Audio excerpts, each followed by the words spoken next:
ఒకసారి చెప్పాలా, ఇంకా దేవుడు డేట్ ఫిక్స్ చేస్తే మనం చెప్తాం సార్. ఒకసారి సార్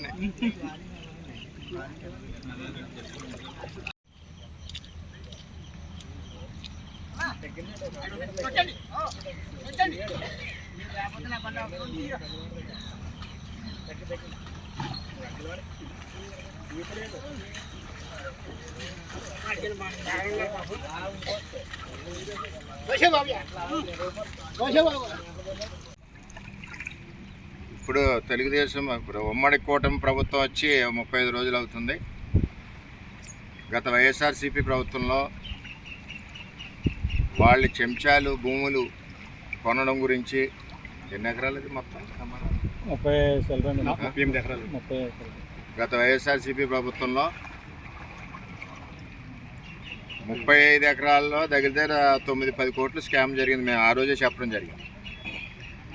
మేము ఎన్టీఆర్ అపార్ట్మెంట్స్ కట్టడానికి మేము 10 ఎకరాలు ఇక్కడ రోడ్డు వారిని ఐడెంటిఫై చేసాం. అపార్ట్మెంట్స్ కూడా అప్పుడు శాంక్షన్ ఇచ్చారు. వాళ్ళు స్థలాలు ఇద్దామని చెప్పి ఇక్కడ తీసుకొచ్చి పేదవాళ్ళందరికీ ఇబ్బందికర పరిస్థితి. స్కూల్కి వెళ్ళలేరు పిల్లలు, వరద వస్తే ఏరి దాటలేరు, హాస్పిటల్ ఇబ్బంది వస్తే హాస్పిటల్కి వెళ్ళలేరు. అంటే ఎందుకు చెప్తున్నానంటే గత వైసీపీ ప్రభుత్వంలో జరిగిన అవినీతి చెప్తున్నాను. ఆ విధంగా చేశారు. ఏదైతే అప్పుడు మేము ఏలేరు ఆధునీకరణ ఆలోచన చేశామో ఆ ఏలేరు ఆధునీకరణలో ఈ కొండకాలకు సంబంధించి బ్రిడ్జిలు ఏది కలవట్లే ఉన్నాయో ఇక్కడ ఒకటి, సూరంపేట ఒకటి, ఇవన్నీ కూడా బ్రిడ్జిలు పెట్టడం జరిగింది. అదైతే 4 కోట్లతో బ్రిడ్జ్ పెట్టారు. అంటే టోటల్ ప్రాజెక్టులో ఇంక్లూడ్ చేశారు. దీన్ని కూడా ఇంక్లూడ్ చేశారు. దీన్ని కూడా ఫౌండేషన్ అయింది. చంద్రబాబు నాయుడు గారు శంకుస్థాపన చేసింది. జగన్మోహన్ రెడ్డి వచ్చాక ఆ ప్రాజెక్ట్ని టెండర్ అయి పనులు ప్రారంభించే ప్రాజెక్ట్ని ఆపివేయడం జరిగింది. మన ఎలక్షన్లో పవన్ కళ్యాణ్ గారు మేము కూడా హామీ ఇవ్వడం జరిగింది.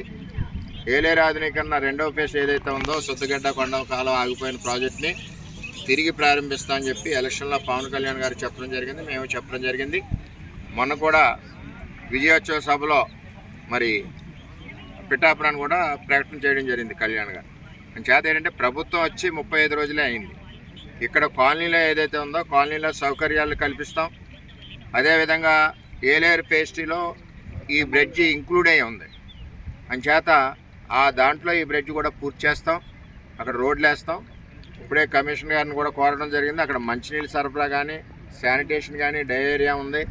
కంపల్సరీగా అక్కడ ట్యాంకర్స్ రోజుకి ఎంత క్వాంటిటీ అవసరం ఉందో అంత క్వాంటిటీ ట్యాంకర్స్ వెళ్ళే విధంగా పనిచేయాలని చెప్పి కమిషనర్ గారిని కూడా కోరడం జరిగింది. అక్కడ ప్రజలను కూడా ప్రశ్నించి అలవాటు చేసుకోమని చెప్తున్నాను. నేను ఏ రోజు మంచినీళ్ళ ట్యాంక్ రాకపోయినా మాకు కానీ జనసేన పార్టీ ఆఫీస్కి కానీ ఎవరికొవరికి ఇంటిమేషన్ చేస్తే మేము దాన్ని ఫాలోఅప్ చేస్తామని తెలియజేస్తూ ఈవేళ అందరూ అధికారులు కూడా వచ్చారు. మరి ఆర్డీఓ గారు, అలాగే ఎంఆర్ఓ గారు, పోలీస్ డిపార్ట్మెంట్ వీళ్ళందరూ వచ్చారు. ఎందుకంటే సేఫ్టీగా ఉండమని, ఇందులో పిల్లల్ని తీసుకురాకుండా ఈ 2 రోజులు కూడా స్కూల్కి పంపకుండా కొంచెం జాగ్రత్త తీసుకోమని కోరుతా ఉన్నాం. డయేరియా అవి ప్రబలుతున్నాయి కాబట్టి మంచినీళ్ళు అన్నీ కూడా ఫిల్టర్ చేసుకుని కాసుకుని తాగవలసిందిగా ప్రజలను కోరుతా ఉన్నాం. ఈ యొక్క డెవలప్మెంటు, రోడ్స్, ఎలక్ట్రిఫికేషను, అదేవిధంగా ఈ కల్వర్ట్ అన్నీ కూడా మా ఉమ్మడి ప్రభుత్వంలో కళ్యాణ్ గారి ఆధ్వర్యంలో అన్నీ పూర్తి చేస్తామని చెప్పి తెలియజేస్తాం.